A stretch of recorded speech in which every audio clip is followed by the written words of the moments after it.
This was how she lived the last few months of her life, in between spells in hospital. These were her friends, reduced to tramping the streets, looking for a place to rest. These were the ones, some seriously ill, all addicted to hard drugs, all young people who knew her best of all in the months before she died of barbiturate poisoning. Can you explain how a girl like Gale Parsons got onto drugs in the first place?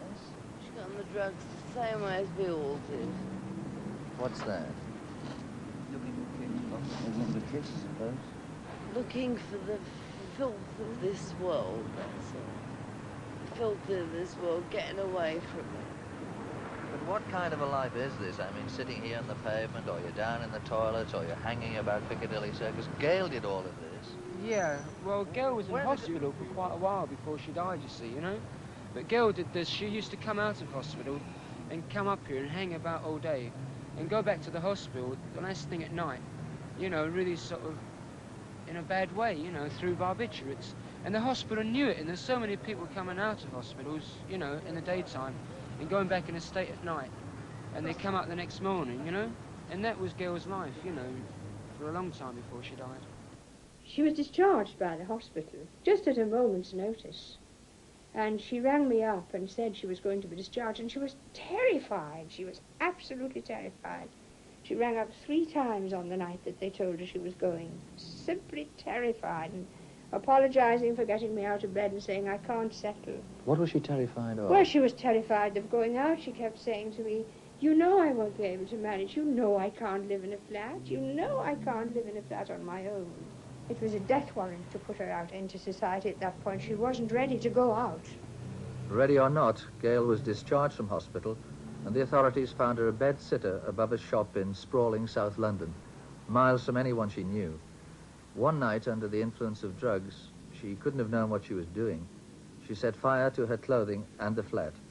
So the landlady said she must go. On the Monday, I was aroused by the police to say that the flat had been found ablaze, and she in it. She'd been taken to King's College Hospital with multiple burns, none of which was severe. By the time I contacted the hospital, before 10 in the morning, she had discharged herself, against advice. And from that moment, she rang me twice.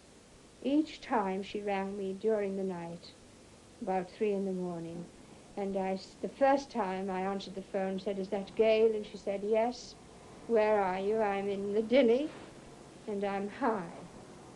And I said, why didn't you ring me? You said you would. You could have come here to sleep. And she said, I've taken enough from you. I should finish it this time. And how long was that before she died? That was the first time, was on the Tuesday. On Thursday of last week, she rang me again about midnight, and I said, where are you? And she said, it doesn't matter, and if you ask me again, I will ring off, because you might be trying to trace me. And I said to her, you know, how are you? And she said, oh, I'm finished. I should be finished. And I said, well, come to Morden, and I will collect you. You needn't be finished. And she said, no, but you will come to my funeral, won't you? And I said, oh, I'll be pushing the daisies up when you have your funeral day. And she said, no, you won't. I'll be having my funeral soon. You will come, won't you? And I thought she was just high, although I really knew she was very bad. I could tell she was very bad. And I didn't hear. Then she rang off, and I didn't hear any more till the police told me she was dead on the Tuesday. She'd been out of hospital just 8 days.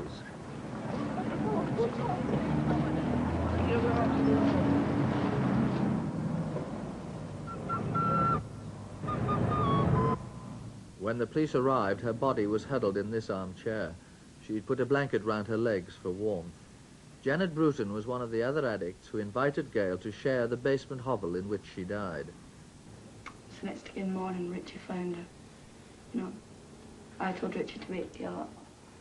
And who's Richie? This is Richie sitting next to me. And Richie apparently said that she had took an overdose. This is what we thought at first. Then the colour of her face was a blue, greyish blue. Blue in the nose, pouched. Blue in the nose and her pinched nostrils.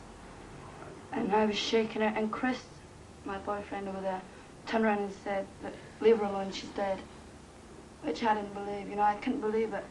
So I got panicked and I ran out to the flour mill and I asked someone to phone the police as there was a death in my house. And I come back there and I kept staring at Gale, you know, and I kissed her, you know, shocked, you know, just seeing her like that. I still couldn't believe she was dead when I seen her. I thought she was alive, you know, and so they actually took her away in the ambulance. How long have you known her? I've known Gale for about 3 years. How did you get to know her? Prison. Can you tell me how Gale's days worked out at that time? What she did from getting up? Well, she was with me. We went to the chemist. We used to go up Piccadilly. Then we'd go down to the APA, sit down in the APA. The APA? Which is the Association for Prevention of Addicts, run by Mr. Tony Sharples. Then me, Gale and Shirley and Chris would go to a movie, see a movie. What time of day was this? This was in the afternoon.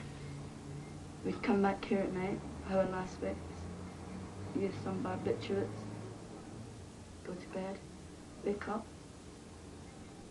Then Gale maybe be sick, you know, but she'd try and laugh it off, you know.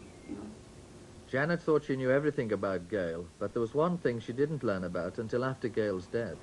I was very surprised when I knew Gale had a mother. I come back one evening and my brother said that my sister-in-law said, Gale's mother and grandmother have just been round here. I offered them in for a cup of tea because they were very shocked and upset. And I says, oh, you're lying. I says, Gale never had a mother. And they says, no, Jan, have you seen this woman? This woman is so upset. It wasn't mother, you know.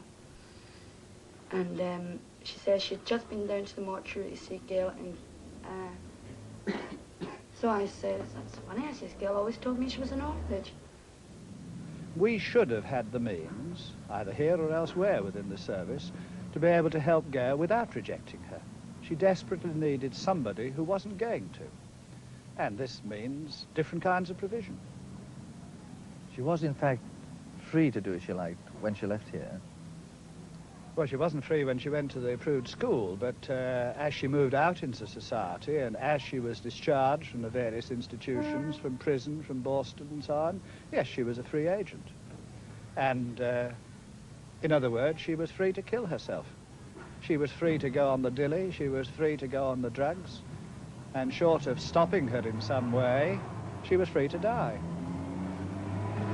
Are you saying that in a permissive society we must allow young people like Gale the right to kill themselves? Well, this is a very difficult moral issue. You see, I think this is an issue of social policy. This is an issue of how far society is prepared to control people's movements in order to save themselves. I don't know. It's not an easy one to answer. One would say, for the sake of Gale, yes, we should have stopped her. But how? We could take her off drugs if we put her in prison.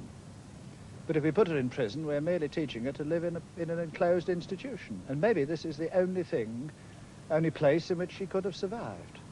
I think it's a very difficult question to know whether society is prepared to control its deviant members, or whether in doing so we would not infringe a whole range of liberties which might be a danger to the